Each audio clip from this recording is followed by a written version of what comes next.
Hi friends, నేను షహనాజ్. తెలంగాణ రాజకీయాల్లో పెద్ద భూకంపం వస్తుందా? నిజంగా బీఆర్ఎస్ మునిగిపోతుందా? కాళేశ్వరం ప్రాజెక్టులో అవినీతి ఉందా, లేక ఇది రాజకీయ డ్రామానా? కేసీఆర్ కుటుంబంలో విభేదాల? కవిత కొత్త పార్టీ? ఈ ప్రశ్నలన్నిటికీ సమాధానము ఇచ్చేలా సీఎం రేవంత్ రెడ్డి చేసిన సంచలన వ్యాఖ్యలు ఇప్పుడు తెలంగాణలో హాట్ టాపిక్ అయ్యాయి. తెలంగాణ రాజకీయాల్లో ముఖ్యమంత్రి రేవంత్ రెడ్డి చేసిన తాజా వ్యాఖ్యలు తీవ్ర సంచలనం రేపుతున్నాయి.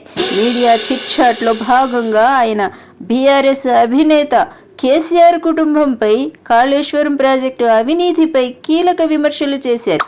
రాష్ట్ర రాజకీయ ముఖ చిత్రం నుంచి బీఆర్ఎస్ కనుమరుగవుతుందని రేవంత్ జోస్యం చెప్పారు.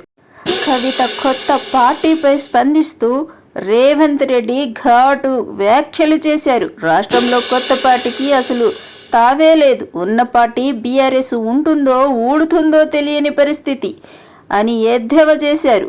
బీఆర్ఎస్ను ఒక చనిపోయిన శవంతో పోల్చిన ఆయన శవానికి ఎన్ని అలంకారాలు చేసినా తిరిగి ప్రాణం రాదని, ఆ పార్టీకి మనుగడ లేదని స్పష్టం చేశారు. కేసీఆర్ ఆరోగ్యంపై వస్తున్న వార్తలపై స్పందిస్తూ తన రాజకీయ ప్రత్యర్థి ఆరోగ్యంగా ఉండాలని తాను కోరుకుంటున్నానని రేవంత్ అన్నారు. అయితే కేసీఆర్ కుటుంబ సభ్యులే ఆయన మరణాన్ని కోరుకుంటున్నారని సంచలన వ్యాఖ్యలు చేశారు.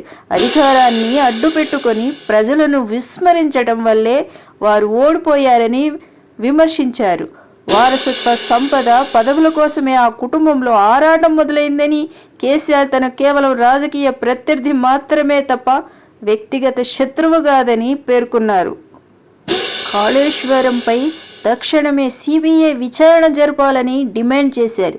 అవసరమైతే తానే స్వయంగా ఢిల్లీకి వెళ్లి సిబిఐ డైరెక్టర్ను కలిసి ఫిర్యాదు చేస్తానని హెచ్చరించారు.